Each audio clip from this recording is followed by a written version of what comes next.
बिस्मिल्लाहिर्रहमानिर्रहीम अस्सलाम वालेकुम सब दोस्त भाई जिमीदारां ਨੂੰ मैं ਤੁਹਾਡਾ ਹੋਸਟ ਆਸਿਫ ਰਜ਼ਾ ਤੁਸੀਂ ਦੇਖ ਰਹੇ ਹੋ ਮੇਰਾ YouTube ਚੈਨਲ ਆਸਿਫ ਰਜ਼ਾ ਰਹਿਮਾਨੀ ਟਿਪਸ ਦੇ ਨਾਂ ਤੇ।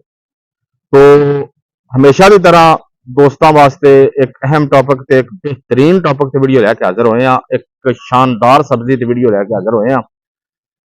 असी अज इंशाल्लाह दोस्तों ਨੂੰ दसांगे कि पालक किस तरह काश्त करिए। पालक बड़ी बेहतरीन एक सब्जी है, एक शानदार सब्जी है। तफसील अल जान तो पहले मैं दोस्तों अगे रिक्वेस्ट करांगा, जेडे दोस्त नवे आए ने मेरे चैनल को सबसक्राइब कर लैन, बैल आइकन का बटन दबा दें ताकि ताज़ा और फ्रैश वीडियो जी असी बनाइए वो दोस्तों की रहनुमाई वास्ते वो दोस्तों वाल चली जाए और उन्होंने देख के फायदा हासिल कर सकन। कोशिश करी दी है कि वो गल्लां करिए मुख्तर टाइम के अंदर मुख्तर गल्लां करके दोस्तों की रहनुमाई करिए और दोस्त इस फायदा हासिल कर सकन। बगैर किसी इंतजार तो मैं आना जी टॉपिक अल पालक किस तरह काश्त करिए ते कदों काश्त करिए ਉਹ ਅੱਜ ਅਸੀਂ ਦੋਸਤਾਂ ਨੂੰ ਦੱਸਣੇ ਆ ਜੀ। ਪਾਲਕ ਕਾਸ਼ਤ ਕਰਨ ਤੋਂ ਪਹਿਲੇ ਜ਼ਮੀਨ ਦੀ ਤਿਆਰੀ ਕਿਸ ਤਰ੍ਹਾਂ ਕਰਨੀ ਹੈ ਜੀ। ਜ਼ਮੀਨ ਦੀ ਤਿਆਰੀ ਮੈਂ ਦੋਸਤਾਂ ਨੂੰ ਹਮੇਸ਼ਾ ਦੱਸਦਾ ਹੁੰਨਾ ਹਰ ਵੀਡੀਓਜ਼ ਦੇ ਅੰਦਰ ਵੀ ਜ਼ਮੀਨ ਦੀ ਤਿਆਰੀ ਦੇ ਅੰਦਰ ਉਹਦੇ ਇhtiyat ਇਹ ਹੀ ਹੈ ਵੀ ਉਹਦੇ ਤੇ ਖੁੱਲਿਆ ਕਰਕੇ ਹੱਲ ਚਲਾਵਣ ਕਰਨਾ, ਹੱਲ ਵਾਹ ਕੇ ਉਸ ਤੋਂ ਪਹਿਲੇ ਉਸ ਨੂੰ ਜਿਹੜੀ ਜ਼ਮੀਨ ਦੇ ਵਿੱਚ ਕਾਸ਼ਤਕਾਰੀ ਕਰਨੀ 10 ਤੋਂ 15 ਦਿਨ ਪਹਿਲੇ ਉਹਦੇ ਵਿੱਚ ਨਾਮਯਾਤੀ ਮਾਦੇ ਪਾ ਕੇ ਰੂੜੀ ਵਗੈਰਾ, ਆਲੀ ਵਗੈਰਾ, जानवरों के फजला फसलों की बाकियात वो मिक्स करके हल चला के उन्होंने रौनी कर देनी, पानी लगा देना।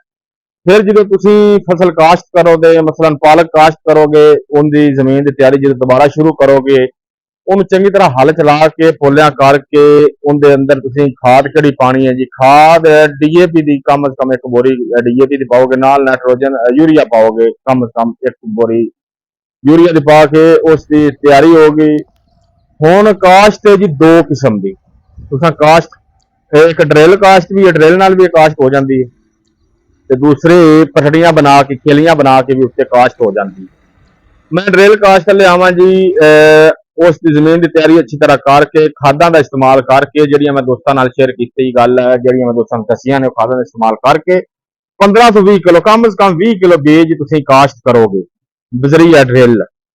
उसनू पानी एक तो फौरी ला दोगे, फिर तुसी पानी लगाओगे हफ्ता 10 दिन 15 दिन तक, क्योंकि उनका पानी वाला टाइम पीरियड थोड़ा जहा ज्यादा होना है। वो होनी है हमवार जमीन दे विच ड्रिल काश्त, पानी उन्होंने लगणगे घट। हुण जिद्दां तुसीं पटड़ियां ते लावणी है, खेलियां ते लावणी है, कोशिश ये करनी है कि तुसीं पूरे एकड़ नू जिस तरह मैं शलजम अंदर दस रहा सी पूरे एकड़ नू 10-10 मरले या तुसी अगर ज्यादा बनाना चाहते कनाल दे तुसी ओ विच बन्ना पा के कनाल दे टोटे बना लो या 10 मरले दे टोटे बना लो। ਉਹਦੇ ਵਿੱਚ फायदा ये रहेगा भी गंद गोड्डी वगैरह करनी आसान हो जाएगी। पानी का जरा निकास है या पानी लगावन लग्या खेलियां उत्ते नहीं चढ़ेगा, छोटे छोटे टोटियां में पानी लगाते जाओगे।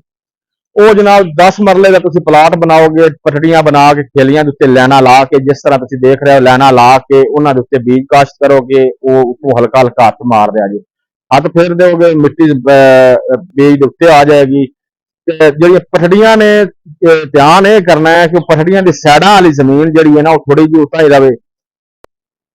पानी की मैं गल कर रहा भी पानी पटड़ियां उत्ते नहीं चढ़न देना, पानी पटड़ियां उत्ते चढ़ेगा बीज खराब होएगा, उगाओ भी घट होएगा, अगर होएगा तो पौधा मारिया जाएगा। हुण ये तैयारी की गल हो गई, खाद की गल हो गई। हुण मैं गल करदा चलां जी दोस्तों ने बीज किहड़ा पावना है। बीज कई किस्म के बाजार अंदरों मिल जाते हैं। देसी तुसीं देसी किस्म काश्त करोगे इन्हां दिनां दे विच अगस्त दे विच जिहड़ी काश्त करनी है, देसी काश्त करनी है तो इंशाल्लाह 7 कटाइयां लवणगे।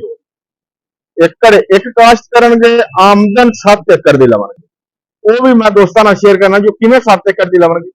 बीज देसी किस्म का काश्त करोगे, एक वैरायटी जो मैं दोस्तों नाल शेयर कर रहा स्क्रीन उत्ते शो हो रही है, ये वैरायटी काश्त करोगे देसी।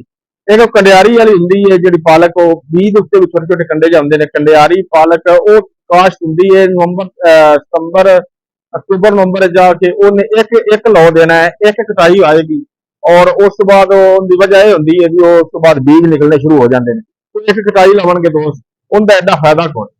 दिसंबर काश्त करोगे देसी पालक का भी काश्त करोगे। काश्त दो किस्मां की दोस्तों दसती, देसी पालक काश्त करोगे 7 कटाइयां 5-6-7 कटाइयां लाजमी मिलणगियां दोस्तों। और पैदावार अंदर भी इजाफे का सबब बनेगी। लिहाजा ये भी काश्त करो, 7 कटाइयां लवो। ਤੇ ਦੂਸਰੇ ਨੰਬਰ ਇੱਕ ਗੱਲ ਮੈਂ ਹੋਰ ਕਰਦਾ ਚੱਲਾਂ, ਜਦੋਂ ਪੌਦਾ 2-3 ਇੰਚ ਦਾ 4 ਇੰਚ ਦਾ ਹੋ ਜਾਏ, ਉਹਦੀ ਛਿਦਰਾਈ, ਉਹਦੀ ਸਫਾਈ ਲਾਜ਼ਮੀ ਕਰ ਦੇਣੀ ਹੈ। ਜਿਹੜੇ ਪੌਦੇ ਖਰਾਬ ਨੇ ਜਾਂ ਕਮਜ਼ੋਰ ਨੇ ਉਹਨਾਂ ਨੂੰ ਵਿੱਚੋਂ ਪੱਟ ਦੇਣਾ, ਸਾਫ਼ ਕਰ ਦੇਣਾ, ਆਇਆ ਕਿ ਦੂਸਰੇ ਪੌਦਿਆਂ ਨੂੰ ਨੁਕਸਾਨ ਨਾ ਪਹੁੰਚੇ। ਜਿਹੜੇ ਪੌਦੇ ਰਹਿ ਜਾਣਗੇ ਇਨਸ਼ਾਅੱਲਾ ਉਹਦਾ ਝਾੜ ਵੀ ਜ਼ਿਆਦਾ ਟਿੱਲਰ ਬਣੇਗਾ, ਜ਼ਿਆਦਾ ਪੱਤੇ ਲੱਗਣਗੇ, ਕਿਉਂਕਿ ਪੱਤੇ ਹੀ ਤਾਂ ਇਹਦੇ ਸੇਲ ਹੁੰਦੇ ਨੇ, ਉਹ ਹੀ ਤਾਂ ਸਬਜ਼ੀ ਹੁੰਦੀ। ਤੇ ਇhtiyat ਦੋਸਤਾਂ ਨੂੰ ਲਾਜ਼ਮੀ ਕਰਨੀ ਪੈਣੀ ਹੈ। ਤੇ ਕੋਸ਼ਿਸ਼ ਕੀਤੀ ਹੈ ਮੈਂ ਇਹਨੂੰ ਚੰਦ ਮਿੰਟਾਂ 'ਚ ਹੀ ਮੁਕਾਵਾਂ ਗੱਲ ਨੂੰ। ਜੋ ਕਿਸੇ ਕਿਸਮ ਦੀ ਗੱਲ ਰਹਿ ਗਈ ਹੋਵੇ ਤਾਂ ਮੈਂ WhatsApp ਨੰਬਰ ਵੀ ਦੇ ਰਿਹਾ, ਸੈੱਲ ਨੰਬਰ ਵੀ ਦੇ ਰਿਹਾ।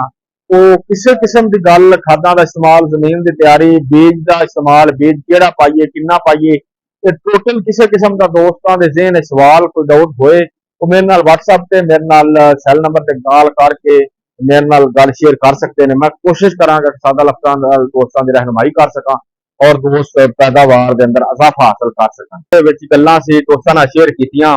ਦੋਸਤ ਬਾਬ ਇਸ ਤੇ ਅਮਲ ਕਰਕੇ, ਕਾਸ਼ਤ ਕਰਕੇ ਤੇ ਫਾਇਦਾ ਹਾਸਲ ਕਰਨ। ਮੇਰਾ WhatsApp ਨੰਬਰ, ਸੈੱਲ ਨੰਬਰ ਆ ਰਿਹਾ ਹੈ। ਕਿਸੇ ਕਿਸਮ ਦਾ ਦੋਸਤਾਂ ਦੇ ਜ਼ਿਹਨ 'ਚ ਡਾਊਟ ਹੋਵੇ, ਮੈਂ ਹਾਜ਼ਰ ਹਾਂ। WhatsApp ਕਰਨ, ਕਾਲ ਕਰਨ, ਮੈਂ ਦੋਸਤਾਂ ਨਾਲ ਸ਼ੇਅਰ ਕਰਾਂਗਾ। ਜੋ ਵੀ ਹੋ ਸਕਿਆ ਮੈਂ ਰਹਿਨੁਮਾਈ ਕਰਾਂਗਾ। ਇਸ ਦੇ ਨਾਲ ਹੀ ਮੈਂ ਆਪਣੇ ਪ੍ਰੋਗਰਾਮ ਨੂੰ ਇਖਤਤਾਮ ਵੱਲ ਲੈ ਜਾਣਾ। ਆਸਿਫ ਰਜ਼ਾ ਮੇਰਾ ਨਾਮ ਹੈ ਜੀ। ਸਮਰ ਜ਼ਰੀ ਸਪਰੇ ਸੈਂਟਰ ਦੇ ਨਾਮ ਤੇ ਮੇਰੀ ਸ਼ੌਪ ਹੈ। ਤੇ ਮੇਰਾ WhatsApp ਨੰਬਰ, ਸੈੱਲ ਨੰਬਰ ਆ ਰਿਹਾ। ਆਸਿਫ ਰਜ਼ਾ ਰਹਿਮਾਨੀ टिप्स ਦੇ ਨਾਮ ਤੇ ਮੇਰਾ YouTube ਚੈਨਲ ਹੈ।